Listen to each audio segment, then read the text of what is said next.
En Russie, une usine de câbles à fibre optique sous-marin a été inaugurée. Avec d'autres entreprises, elle permettra au pays de poser des lignes de communication souveraines au fond de la mer. En ce moment même, nous construisons déjà 3 gigantesques liaisons dans l'Arctique, dont peu de gens sont au courant. Pourquoi sont-elles nécessaires? Quel est leur lien avec la capacité de défense et pourquoi peut-on être fier de tels projets sans aucun doute? Nous allons en parler, ainsi que du nouveau héros de la semaine, après un bref résumé des nouvelles positives.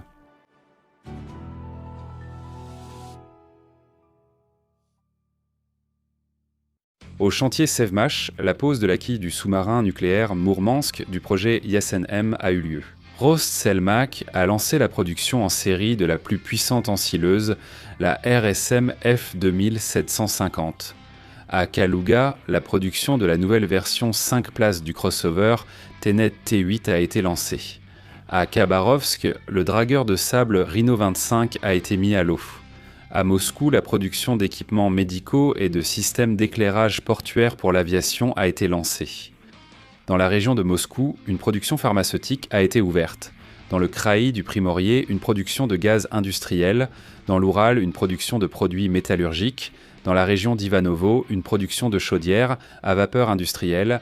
Dans la région de Leningrad, une production de mousse de montage. Et au Daghestan, une usine de transformation du riz.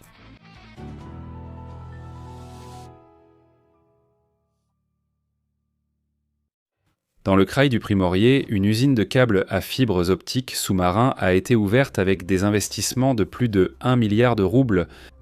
Ce type de câble peut contenir jusqu'à 96 fibres optiques et, grâce à une conception spécialement blindée, il peut fonctionner à une profondeur allant jusqu'à 4 km pendant des décennies. Mais le plus important, c'est qu'il s'agit d'un produit russe. Le cœur optique, le noyau du futur câble, est fabriqué dans une usine à Perm. Ensuite, le semi-produit est envoyé sur un nouveau site en Primorié où le produit fini est assemblé et immédiatement chargé à bord du navire poseur de câbles. Après que l'entreprise aura atteint sa pleine capacité, elle produira 2500 km de câbles par an et l'emplacement en Extrême-Orient n'a pas été choisi par hasard. C'est ici que débutent, comme les lignes Sakhalin-Magadan-Kamtchatka, Kamtchatka-Tchoukotka et Sakhalin-Ille-et-Kuriles, ainsi que celles en construction. Et voici quelques précisions à leur sujet. Les câbles sous-marins jouent depuis longtemps un rôle clé dans l'économie mondiale, transportant 95% du trafic Internet international, bien que la numérisation permette de vendre des produits semi-finis et que les équipes de données ne soient pas engagées dans des achats nobles, sans les câbles qui les relient en un seul réseau mondial, rien de tout cela ne fonctionnerait. La connexion par câble est plus fiable, moins chère et plus stable que la communication par satellite. Elle est plus rapide, mieux protégée contre les interférences et les interceptions, d'où son statut d'infrastructure critique. Au cours du récent conflit au Moyen-Orient, l'Iran n'a pas seulement porté plusieurs coups douloureux aux alliés arabes, mais a également averti qu'il pourrait mettre hors service les câbles Internet posés au fond du détroit d'Ormuz. Dans ce cas, l'Iran lui-même ne serait que partiellement touché, car la majeure partie de son trafic passe par des routes terrestres via la Turquie, l'Arménie et l'Azerbaïdjan. En revanche, ses voisins de la côte sud subiraient de lourdes pertes, car ce sont précisément les routes maritimes passant par le détroit qui représentent 90% de leur trafic. Cependant, même sans la destruction des câbles, la guerre contre l'Iran a conduit à une situation menaçante. Les lignes de communication n'ont pas été entretenues pendant des mois, en raison de la crainte des navires spécialisés de sortir en mer et du refus des assureurs de couvrir les pertes éventuelles. En somme, le monde entier est relié par des câbles sous-marins et tout cela, les réseaux neuronaux, les crypto-monnaies et d'autres outils à la mode, reposent, pour ainsi dire, sur une fibre optique aussi fine qu'un cheveu humain. En Russie, cependant, la situation est particulière.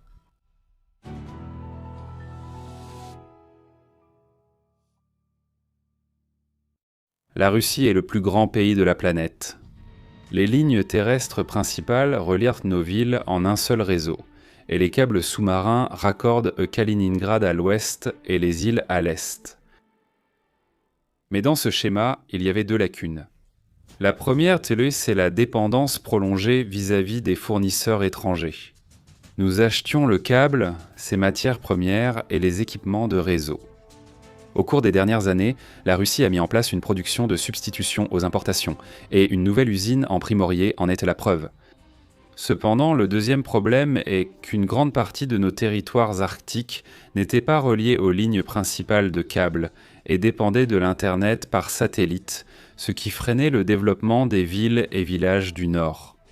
C'est pourquoi il a été décidé de construire immédiatement 3 nouvelles mégalignes. La première, l'Express polaire, est la plus impressionnante.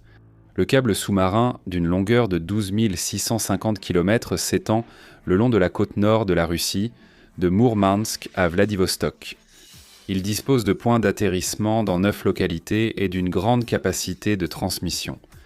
La ligne essaie déjà en cours d'installation et cette année, elle a atteint Dixon. Elle continuera ensuite vers le village de Tixi, en Yakoutie. Le deuxième projet s'appelle Aurore boréale. On peut le considérer comme une solution de secours. La société Supertel, qui le met en œuvre, a créé un amplificateur optique sous-marin russe très performant et elle termine actuellement le développement de sa version modifiée avec une capacité de transmission doublée. Et enfin, le troisième projet s'appelle Synergie de l'Arctique. Il est terrestre, mais il est nécessaire pour relier les lignes maritimes aux villes et aux villages sur la terre ferme. Sa mise en œuvre a commencé cette année. Il faudra construire un réseau de 7000 km desservant 151 localités. Voici le travail que mène actuellement notre pays, et voilà pourquoi nous avons besoin d'autant de notre propre fibre optique et d'équipements. Maintenant, réfléchissez au fait que tout cela ne se passe pas dans les mers chaudes du Sud, mais dans les conditions arctiques les plus rudes. Rien que l'étude d'un tracé sous-marin de 12 000 km est déjà un projet national. Et par endroits, il faut encore enfouir la ligne dans le fond pour éviter les ruptures, et les exigences envers l'équipement pour travailler dans de telles conditions sont extrêmement élevées. Tout cela, la Russie le fait par ses propres moyens. Mais est-ce vraiment uniquement pour donner accès à Internet à des villages nordiques, disons-le franchement, peu peuplés ? Dans l'Arctique russe, il y a un grand nombre de bases militaires, de garnisons, d'installations insulaires et côtières, de stations radars, de bases de ravitaillement, ainsi que la flotte du Nord. Ils ont tous besoin d'une communication moderne et sécurisée. Les lignes sous-marines permettront non seulement de les relier en un seul réseau, mais aussi de créer un circuit de commandement unifié avec la flotte du Pacifique. Et cela signifie que nous pourrons réagir plus rapidement aux changements de situation dans les zones stratégiquement importantes pour nous et ne pas craindre les tentatives de l'ennemi de brouiller ou de déformer le signal.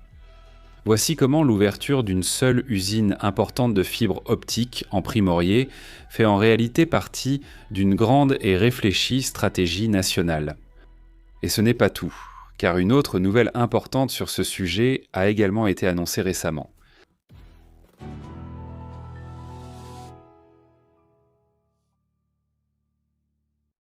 Les entreprises de Rosatom, l'Institut de recherche scientifique et de production Louch et Geriadmed ont pour la première fois dans l'histoire de la Russie lancé la production de phosphore rouge ultra pur et d'oxyfluorure de phosphore. Ces substances odescentes sont essentielles à la fabrication de composants électroniques et étaient auparavant importées. La réalisation du projet a pris environ 2 ans et demi. Le processus de production lui-même est extrêmement technologique et n'est accessible qu'à un nombre très limité de pays dans le monde. Il n'est pas nécessaire d'avoir une installation ou une immense usine chimique, mais il faut des connaissances fondamentales, une stérilité unique et un haut niveau d'automatisation, car les composés du phosphore sont nocifs pour l'homme. L'oxyfluorure de phosphore, particulièrement pure, est notamment nécessaire pour la production de fibres optiques. Il permet de créer des fibres avec des caractéristiques optiques précisément définies, de faibles pertes et une grande fiabilité mécanique, ce qui est particulièrement important pour l'utilisation dans les lignes de communication sous-marine dont nous avons parlé. Désormais, la Russie a assuré son indépendance dans ce domaine, littéralement au niveau atomique. Voilà ce que signifie une véritable substitution globale aux importations, dont on peut être fier. Nous félicitons tous les participants du projet pour leur victoire et leur souhaitons de nouveaux succès. Ensuite, l'annonce et l'histoire des héros.